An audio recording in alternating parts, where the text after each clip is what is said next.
Hi, everyone. Welcome to First and North. My name is Lou Canellis. Joining me this week on First and North, the voice of the Detroit Lions. Let's bring him in. Dan Miller. There he is from Fox in Milwaukee. Tim Van Voren. And from Fox Minneapolis, Ahmad Hicks. All right, over 600,000 fans, guys, flocked up north to Green Bay, Wisconsin to watch the three-day event known as the NFL Draft. Didn't match the record set by our friends in Detroit last season, though. That was over 700,000. But, boy, I'll tell you what, 600,000 over the course of the weekend, that was the highest total since the NFL moved out of New York. Tim, I want to ask about the crowd. I know you were there all week long. The crowd looked electric. You described it as an event, Lou, and boy, you're right. That's what it was. It hit all the right marks, I think, in Green Bay. The NFL is going to play out those visuals of the big crowd crowding around the stage and the interaction with some of the players, two of whom were in Green Bay for the draft process. It all played out perfectly. The weather lined up as you needed it to, and they had the big crowds. It was a feel-good deal all the way around. I think a lot of people were curious how Green Bay would pull it off, and walking away from it, you'd have to say, pulled it off with aplomb. Yeah, they did a great job. What a way to start the NFL Draft as well. Former NFL champion for the Green Bay Packers, Clay Mathews. I just got off the phone with the President, Donald Trump. He asked me to pass a message along to all 32 NFL franchises. So let me tell you what it reads here, all right? It says, my fellow Americans, the Bears still suck! Let's go! Go Pack! Whatever. Yeah, the jabs didn't stop there either. How about this one from the Minnesota draft party and our buddy here on the screen, Ahmad Hicks. But I certainly believe the Vikings will, make a good pick and make this fan base happy. And I do believe whoever they pick will be better than Randy's Green Bay Packers. Wow. I do wow. think That's I do think that. Shots fired from across the bow. Wow. Listen, I did not prompt that. I just want the record to show. Hey, Randy, I'm not afraid of you. Thank you, Ahmad, for throwing one back at Green Bay. Who the heck is Rick? So Randy Meyer, he's our main anchor here for our evening newscast at 6 and 9 and 10 o'clock, and he's a huge Green Bay Packers fan. And so whenever I get a chance, throw a shot at him or throw him under the bus, I do so willingly every single time. All right, by the way, do you still think the Vikings made the better pick in the first round? I think the Packers' problem was young wide receivers before, and they just added another young wide receiver to their core, and the Vikings needed an offensive lineman, and Donovan Jackson seems like a guy who could have gotten drafted higher. So maybe my prediction stands true right now, but only time will tell. We'll have to see these guys on the field. Oh, man, I love it. I love the back and forth. I'm ready to get the NFL season started right now. Dan, give me your biggest takeaway from the NFL Draft. I mean, Green Bay did a great job, and I think it just goes to this. The NFL just knows what they're doing when it comes to big events. And look, the people in Green Bay, the people in Detroit, the people that have to be behind this thing and have feet on the ground, they do a great job. But the NFL just understands big events, whether it's the draft, the combine, taking games overseas, the Super Bowl, whatever it is. They just understand how to make it big and how to do it right. And it looked fantastic in Green Bay.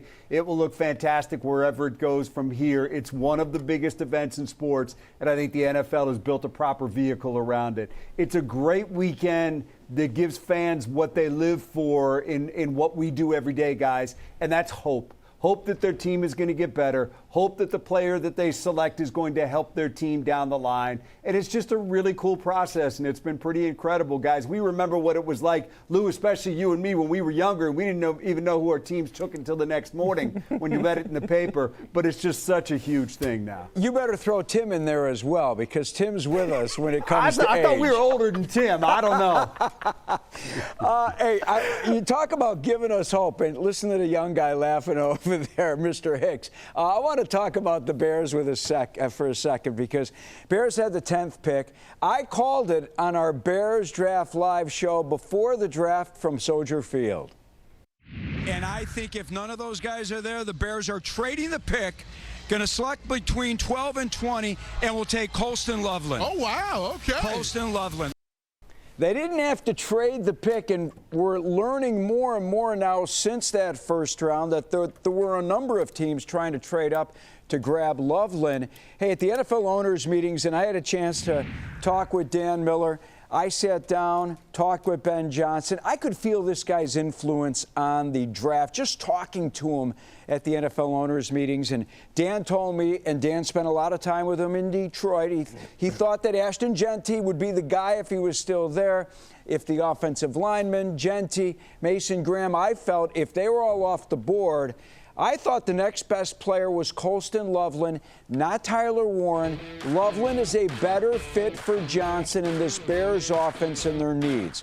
Warren is a terrific talent. Don't misunderstand me. Loveland is the better tight end for the Bears. Guy's got good size, great hands, solid catch radius. Loveland's great up the seams of the field. Was a go-to guy at Michigan. 75% of his catches for the Wolverines went for a first down. And he also, in this town, he fills the loss of Keenan Allen in the slot.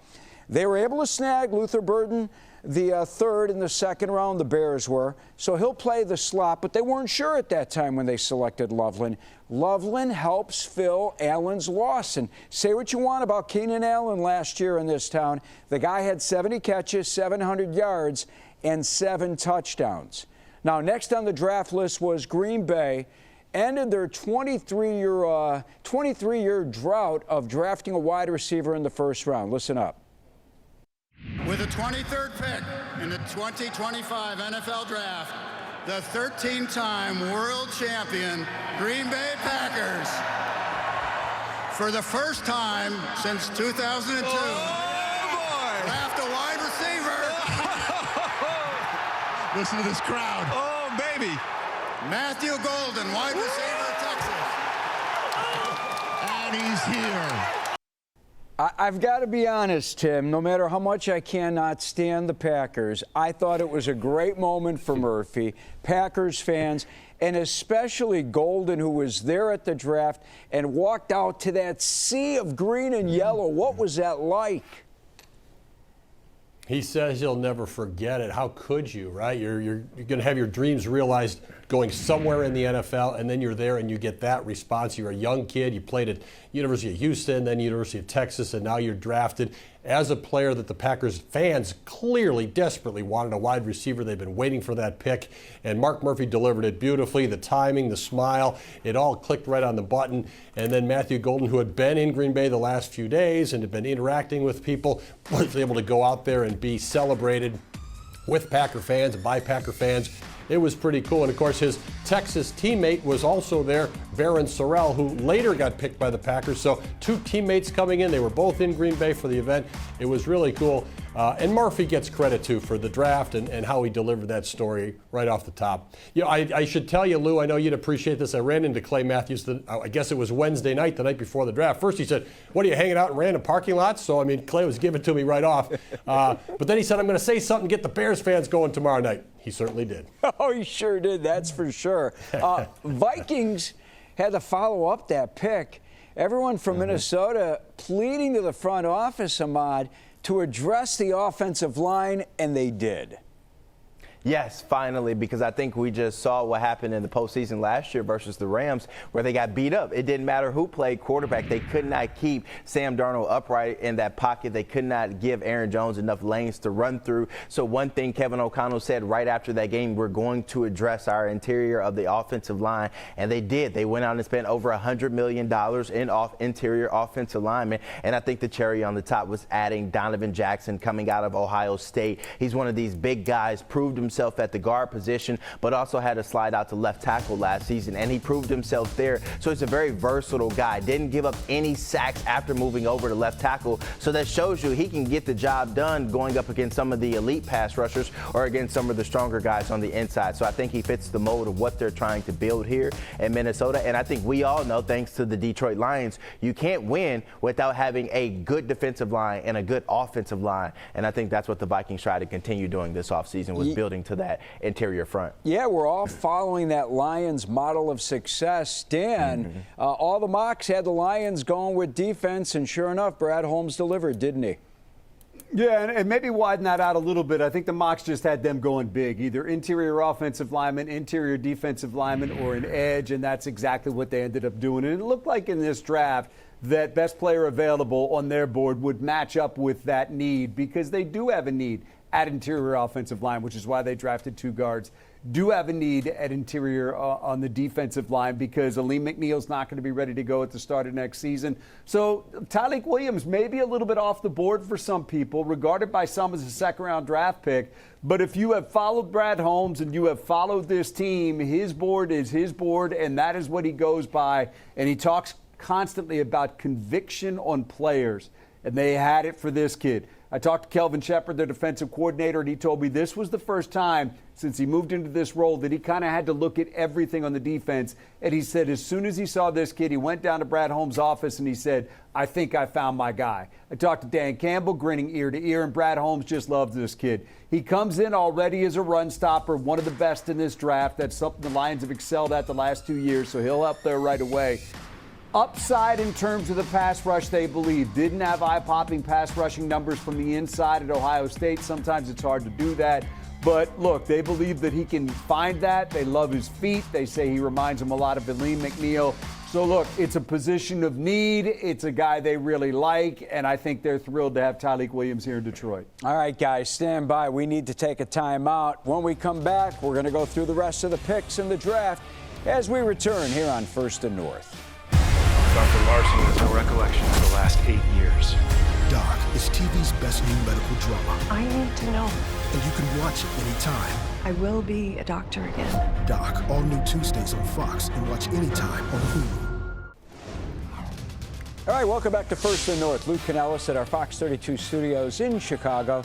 Dan Miller is in Detroit, Tim Van Voren in Milwaukee, and Ahmad Hicks at Fox in Minneapolis. Let's get into day 2 and 3 of the draft. Vikings, they came into this draft, Ahmad.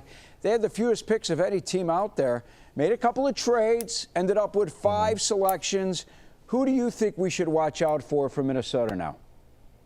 You know, I really want to see how wide receiver Ty Felton shapes out coming out of the University of Maryland. He's a speedster type guy, very, very strong hands. And I think the Vikings, what they're missing right now is a true threat at wide receiver 3. Jalen Naylor was that guy last year, but he was a little up and down, a little inconsistent, dealt with some injury issues the first couple of years in the league, and then had several drops last year. I know dropped a couple of touchdowns. So Kevin O'Connell, he loves his flashy toys and shiny objects. So he couldn't resist adding to his skill player room. So I think that's one guy that we're going to keep our eyes open on. Then another guy that I think no one's talking about here is Kobe King. He's a linebacker that they drafted. They have good linebacker depth already with Blake Cashman and Ivan Pace Jr. But behind those 2 guys, they are looking for someone to step up. So Kobe King out of Penn State, maybe, raise a couple of eyebrows within the Vikings front office about, his type of competitor that he is and how he, goes after the football. So it's going to be interesting to see how things shape up. They also got a tight end, a 6'5" guy, big guy out of the University of Pittsburgh. So it's going to be interesting to see how Brian Flores and Kevin O'Connell kind of shape up their draft picks and develop them. Ahmad, let me take you this direction. With one of those trades, they were able to address the backup quarterback role. Mm-hmm. What are the chances this season that we actually see Sam Howell starting for the Vikings at quarterback? Whew, Lou, if Sam Howell's going to be starting for the Vikings this year, we may have to start getting ready for the NFL draft next year in Pittsburgh. I mean, look, J.J. McCarthy is the Vikings guy this season. If he's not the starting quarterback in week 1, there is a big problem. I think the Vikings drafted and signed a bunch of players in free agency to build around J.J. McCarthy and to make sure he's safe and clean in that pocket and has people to throw the ball to, and he makes sure he has a defense to get him the football back. So I don't think we'll see Sam Howell here. I'll be more surprised to see Max Brosmer, the University of Minnesota quarterback who signed as an undrafted free agent, make this team. I know Kevin O'Connell loves the developmental quarterbacks. So Sam Howell, Max Brosmer, those are some guys that maybe they'll make the roster, but I doubt they'll be starting week 1. Quickly, tell me about the news today that broke. The Vikings keeping ties with the Moss family. They signed Randy Moss's son. Yeah, and I think Thaddeus Moss, he's a big guy. If that's what we're talking about right now. I didn't see the news. I know our Don Mitchell's over there at TCO right now. But if it is Thaddeus Moss at tight end that we're talking about, this is another skillful type guy who can be good at catching after the ball. So if they did add him to the room, I know certainly that would be a good thing for this offense. The more weapons, the merrier. All right, fun and games of the rivalries that continued in the second round.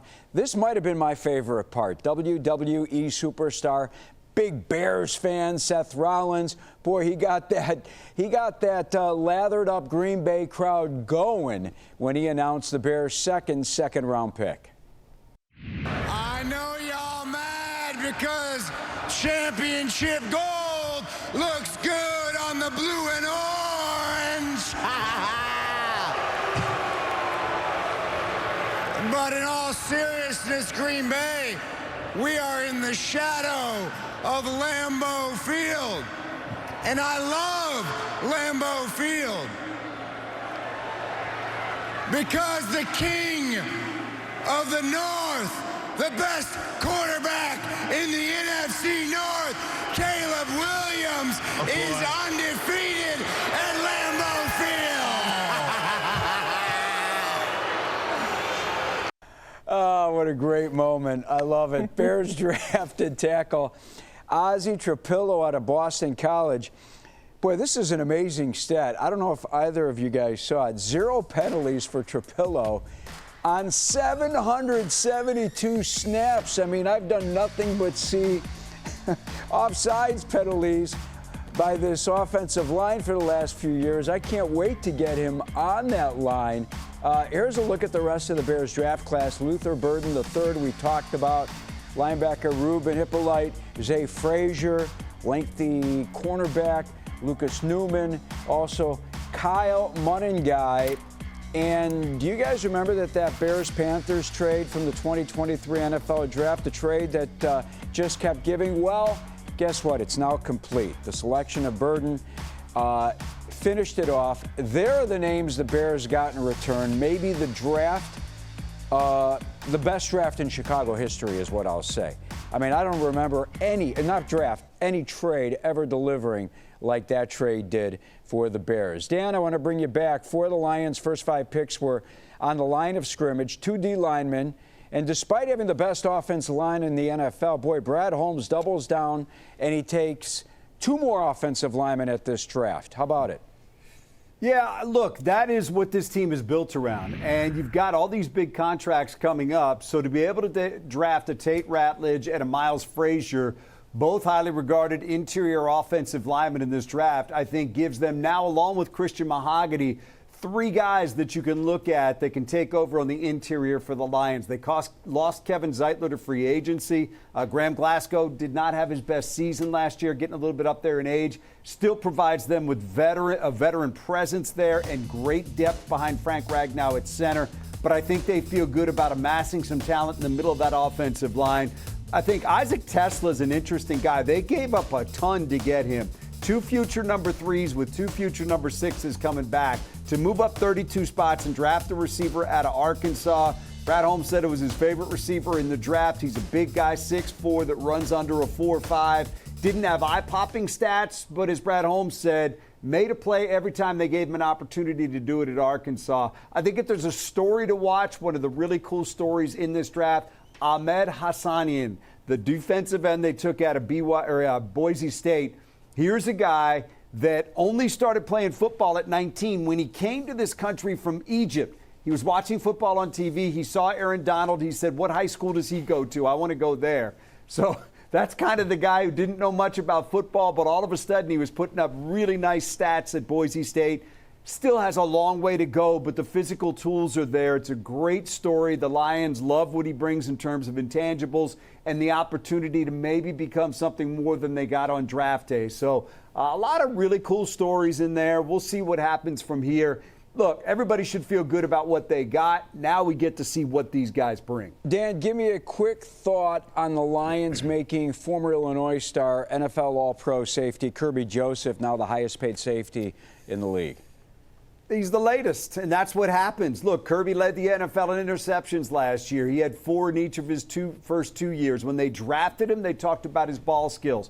All he has done since the moment he got here is show you that he's got ability to make the play on the ball. And when you can do that in this league, you're going to get paid. And Kirby has grown into what you see right here, one of the best safeties in this league. He was an All-Pro last year. So look, he got $21.5 million. When the next guy comes up, he's going to get more than that. And that's just how it works in this league. You set the market, somebody comes behind you and sets the market after that. So I think the Lions are thrilled to have him locked down for years to come.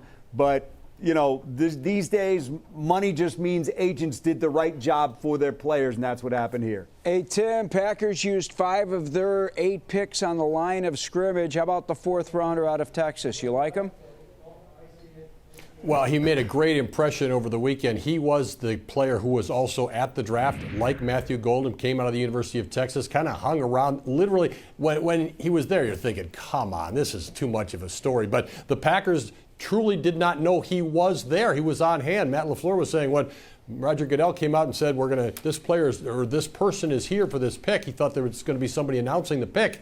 It turned out to be Sorrell himself. So he made a great impression, talked about how grateful he was, the opportunity, et cetera, et cetera. You know, he's a 4th-round pick for a reason. So to expect he's going to step in and sack quarterbacks left and right is a little bit too far-fetched in my mind. But he certainly is off to a good start in Green Bay. And when all's said and done, Packers 4 on offense, 4 on defense.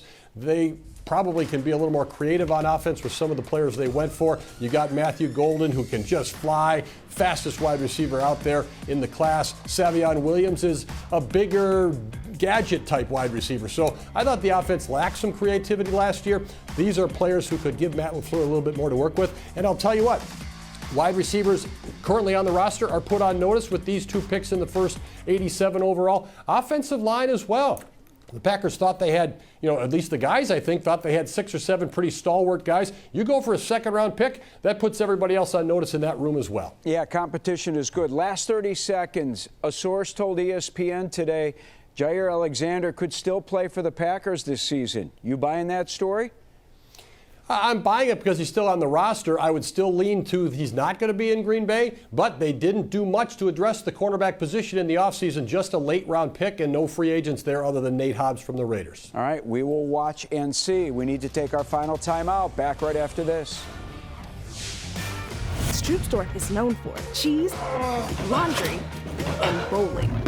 You gotta be kidding me. Going Dutch, all new Thursdays on Fox.